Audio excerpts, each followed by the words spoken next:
హైదరాబాద్లో మూసీ నది ప్రక్షాళనను రాష్ట్ర ప్రభుత్వం ప్రతిష్టాత్మకంగా చేపట్టింది.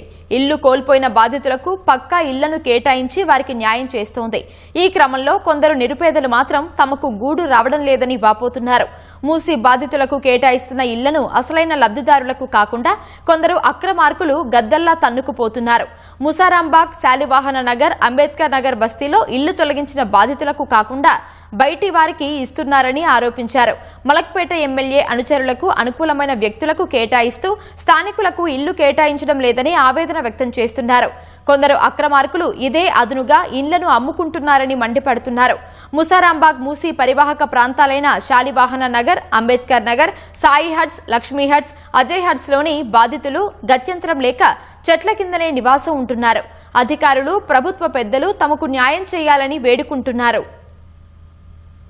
250 మందిలా 220 మందికి వచ్చినాయి ఇండ్లు. ఇంకా 30 మంది కుటుంబాలు అట్లనే ఉన్నాయి. వాళ్ళకి ఇండ్లు రాలే. ఇట్లనే రోడ్డు మీద చెత్తలు పెట్టుకుని ఆ షట్టర్ల కాడ వండుకుంటారు. ఇల్లు ఇస్తాము, జాబ్ ఇస్తాము, నా పిల్లలకి ఎడ్యుకేషన్ చూస్తాము అన్ని చెప్పారు. ఇంతవరకు ఒక్కరు నన్ను పట్టించుకున్నది కూడా లేదు. వీళ్ళకి ఇల్లు అని అంటే వీళ్ళని పెట్టుకుని పక్క బస్తీలు ఉండేటోళ్ళకి ఇండ్లు ఇప్పిస్తున్నారు. ఇక్కడ లీడర్లు 20,000 30,000 వేలు తీసుకొని మరి ఇక్కడ బతికేటోళ్ళు అంతా ఎక్కడ వాళ్ళు, మేమంతా ఎక్కడ వాళ్ళు, ఇక్కడనే చెత్త కాయిదాలు ఏరుకొని పూట గడుపుకునేటోళ్ళం మేమంతా. 30 కుటుంబాలను తారుమారు చేసేసి వాళ్ళని పెట్టుకుని వాళ్ళకి ఇప్పించేసారు. ఆశ్రమంలో అయితే ఈ వాసనలు ఎందుకుంటారు? ఇల్లు వస్తే కనీసం అక్కడనే ఉంటారు కదా, అది లేదు ఇది లేదు. మొత్తం రోడ్డు మీదనే పరిస్థితి. ఒక 5 నిమిషాలు ఇక్కడ ఎక్కువసేపు నిలబడితే వాసన గొంతు నొప్పి లేస్తుంది. మరి వీళ్ళు ఎట్లా ఉంటారు? వీళ్ళ బాధ ఏంది, వీళ్ళ బాధ ఏంది, వీళ్ళ బోర్డు ఏంది, ఎవరు అర్థం చేసుకోవాలి? ఇప్పటికైనా వాళ్ళని చూసియండి. ఎవరికో ఇస్తే వీళ్ళకి ఇచ్చినందుకు కాదు. గుడిసె దగ్గర ఉన్నోళ్ళు, ఇక్కడ లోకల్ ఉన్న వాళ్ళని కూసబెట్టి చర్చ పెట్టి వాళ్ళను మీడియా ముందే వాళ్ళకి ఒప్పించి వాళ్ళకి ఎక్కువ ఎవరు ఇల్లు అడుగుతలేరు. కలెక్టర్ కంప్లైంట్ ఇచ్చి 4 రోజులు అవుతుంది. ఒక్కళ్ళు కూడా వచ్చి ఎంక్వైరీ చేయలేదు. చిన్న స్థాయి నుంచి పెద్ద స్థాయి వరకు స్కామ్ జరుగుతుంది కాబట్టి ఈ మాట్లాడినాక వాళ్ళకి స్పందన లేదు. వాళ్ళలో తప్పు ఉంది కాబట్టి వాళ్ళు స్పందిస్తలేరు.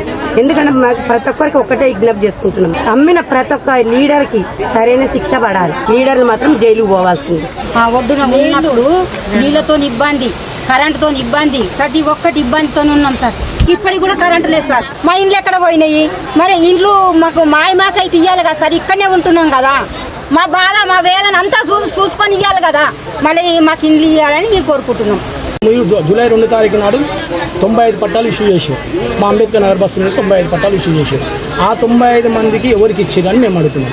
నేను ఎవరి కాడికి ఏ లీడర్ కాడికి పోయినా ఎవరి కాడికి పోయినా మమ్మల్ని పట్టించుకునే దిక్కుదేశం లేదు. మేము ఉన్నట్టు ఎమ్మెల్యే తెలియదు, కానీ ఓట్లప్పుడు మేము కనిపిస్తాం. ఇల్లు పోతాయని అన్న కాడి నుంచి మాకు అన్నం లేదు, నీళ్లు లేవు, మేము భయపడుకుంటుంటాము. మరి మా ఇండ్లు ఏమైనాయి? మాకు ఇత్తనన్న ఇండ్లు ఏమైనాయి? మరి మాకు న్యాయం చేయరు. మేము బురదలు ఉన్నాం. బర్రెలు వరిలేదు మా కాడికి వచ్చి. దోమలు, ఇడిచిన బట్టలు, పిల్లలకు దోమతెరలు కట్టి వాళ్ళని లోపలికి దోలి మేము పండుకునేది. మరి ఇప్పుడు మమ్మల్ని ఏం చేస్తారో మరి మీరంతా మాకు న్యాయం చేయాలని మేము అడుగుతున్నాము. మా ఇండ్లు మాకు కావాలి.